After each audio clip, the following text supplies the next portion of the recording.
Alright, Shalom. First and foremost, I want to give all praises, honor, and glory to Yahweh, Ba'ashem, Yahushua. Double honors to my elders and apostles, a great millstone who taught me this truth. And salutations to you, brother, out there kicking this truth in sincerity.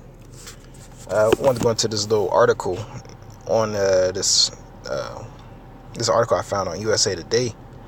Pretty much with Esau pretty much going against itself. I'm going to get right into it. White Lives Matter rally sparks infighting among white nationalists. Saturday's White Lives Matter rally showcased Ku Klux Klan members lining the sidewalks here and the men extending their arms in Nazi salutes. Some bore swastika tattoos and others wore SS bolt patches. Perhaps unsurprising for a rally involving members of white socialist movement. The Anti-Defamation League of Southern Poverty Law Center considers the movement the largest neo-Nazi group in the United States. Picture these devils. But the symbols weren't entirely what the event's organizers intended and ultimately contributed in division and bickering within the white nationalist community. I didn't want to start a scene with the KKK in Shelbyville, said Brad Griffin, a League of South member who helped organize Saturday's rally in Middle Tennessee City of about 22,000 residents. That was a collaborative event with members of the Nationalist Front. The whole point of this was to do something peaceful.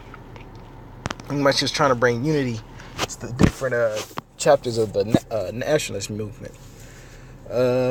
Keep going. The League of the South is a neo-Confederate group founded in 1994 that advocates for a second secession with the white elites running a pianist nation. Right, man. You even got the devil realizing that he's a goddamn slave here in America. So if America was built for this devil and he's a slave here, what hope do you niggas have of getting rights here? You know? But that's off the point. I'm going to keep going. Members of the so-called alt-right, a term used to describe those who subscribe to a white nationalist, often anti-Semitic ideology, promoted largely through social websites, have ridiculed Griffin and others in Nationalist Front, which includes League of South, Nationalist Socialist Movement, Traditions Worker Party, and the Vanguard America. The Montgomery, Alabama-based Southern Poverty Law Center has labeled them all as hate groups, which we know Donald Trump, he unlabeled them hate groups. That's just something to, you know what I'm saying, keep them, like, that's just a tag they putting on them for now, just to sound politically correct. Some of the movement believe that white nationalist symbols and tactics offend the general public and are hurting the overall cause. Today's White Lives Matter protest was a cringe, tweeted Nathan, founder, alt-right nationalist group, identified. None of that even matters. Pretty much what happened was them devils got out there, was wearing them patches and shit in them different sections, and they got together pretty much like niggas, like when niggas get together. You know, a small difference causes them a motherfucker start fighting, like at that Black House of Unconscious. But the scriptures say can't two walk together unless at least we be agreed. But we're gonna get right into it, and how this is just the doings of the Lord. So first I'm gonna get Deuteronomy.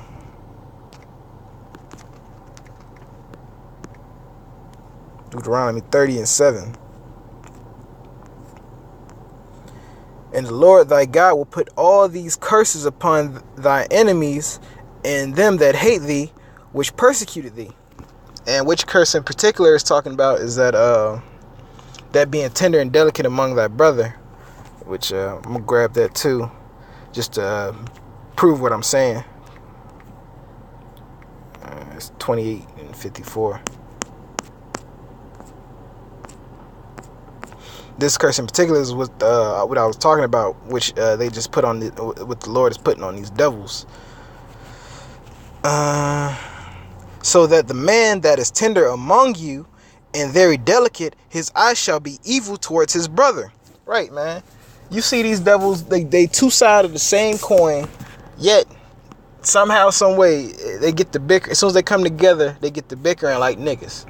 That's the curses being put on, because that's an end time prophecy where Jacob will be coming back into his we will be coming back to being a nation, and the Lord is gonna take the curses off of us and put them on Esau. And I got one more scripture to back that up, how this is the end, and to back up that was a end time prophecy. This is St. Luke 11, and I'm gonna start at 17.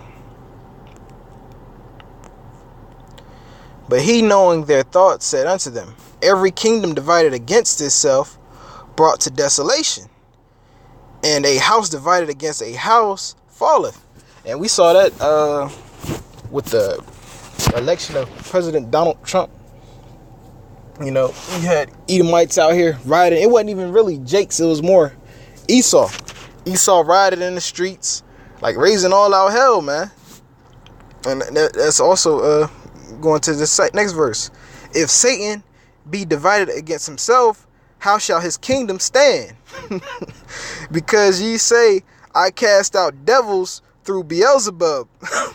And if by Beelzebub cast out devils, by who do your sons cast them out? Therefore shall they be your judges. Right, man.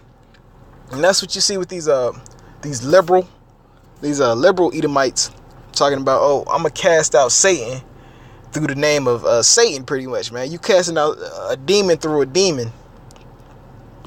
But you know, like scripture say, man, how can a house that's stand divided against itself, it falleth, man. And that's what we seeing right here with Babylon. It's divided against itself and it's starting to fall, man. And with that, you know, that was the end of my lesson. I want to give all praises, honor, and glory to Yahweh Ba'Shem Yahushua, and double honor to the elders. And Shalom.